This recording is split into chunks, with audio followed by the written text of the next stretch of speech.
ನಾಗವಣಿ ಶೆಟ್ಟಿ. ಇವಳ ರೂಪ ತಕ್ಕಂತೆ, ಇವಳ ನೃತ್ಯ ತಕ್ಕಂತೆ ಇವಳಿಗೆ ಹಣ ಕೊಟ್ಟು ಕಳಿಸು. ಆಯ್ತ್ರಿಯಪ್ಪ ದನ್ಯಾರ, ನೀವು ಹೇಳಿದಂತೆ ಆಗಲ್ರಿಪ್ಪ.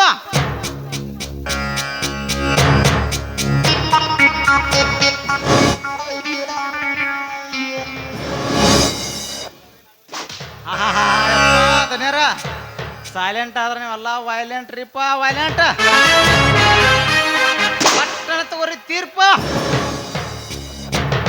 ಹೌದು ಹೌದು ಶೆಟ್ರೆ, ಹೌದು. ಆದ್ರೆ ಈ ಕಾಳಿಂಗನ ಮೌನದ ಅರ್ಥವೇ ತಿಳಿಯುತ್ತಲ್ಲವೇ? ಏಕೆ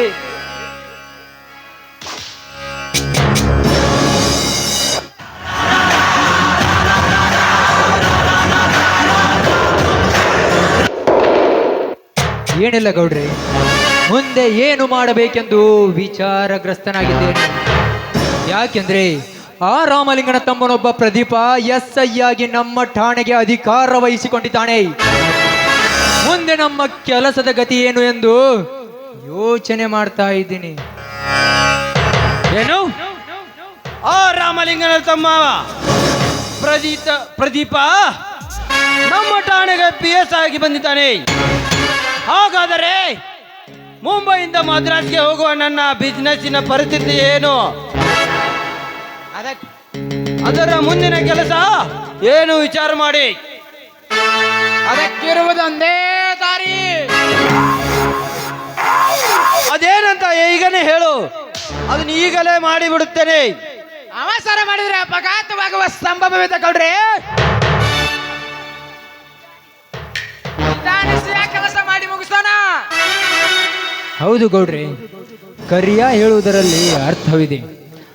ಮೊದಲು ಸಾವಕಾಶ ಅವರನ್ನು ಮನೆಗೆ ಕರೆಯಿಸಿ, ಆಮೇಲೆ ಸನ್ಮಾನ ಸಮಾರಂಭ ಇಟ್ಟುಕೊಂಡು, ಆಮೇಲೆ ಅವರಿಗೆ ಹಣದಾಸೆಯನ್ನು ಹಚ್ಚಿ ನಮ್ಮ ಕೆಲಸವನ್ನು ಆಮೇಲೆ ಸಾಧಿಸಿಕೊಳ್ಳೋಣ. ಏನಂತೀರಾ? ವಾವ್, ಇದು ವೆರಿ ಗುಡ್ ಐಡಿಯಾ.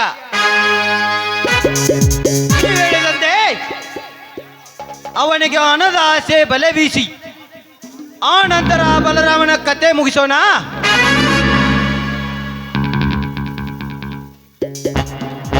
ಅಂದಾಗ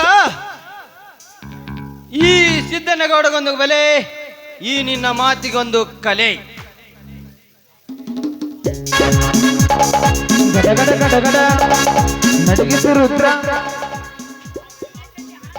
ಗೌಡ್ರ ಆಮ್ಯಾಗ ತೋರ್ಸೋಣ್ರಿ, ಇವ್ರಿಗೊಂದು ದೊಡ್ಡ ಬಲಿ ಹಾಕಿಬಿಡ್ರಿ, ಮೇನಿಗಲೆ ಬಲಿ ಹಾಕ್ದಂಗ.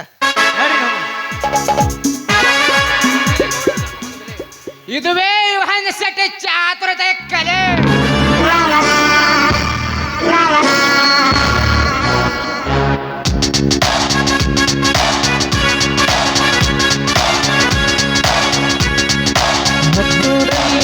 ಇವನಂತ ಕಂಡ್ಯಾರಿಲ್ಲ, ಇವನಿಬ್ಬರಲ್ಲಿ ನೂರೆಂದು ಕಂಡ್ಯಾರಿಲ್ಲ.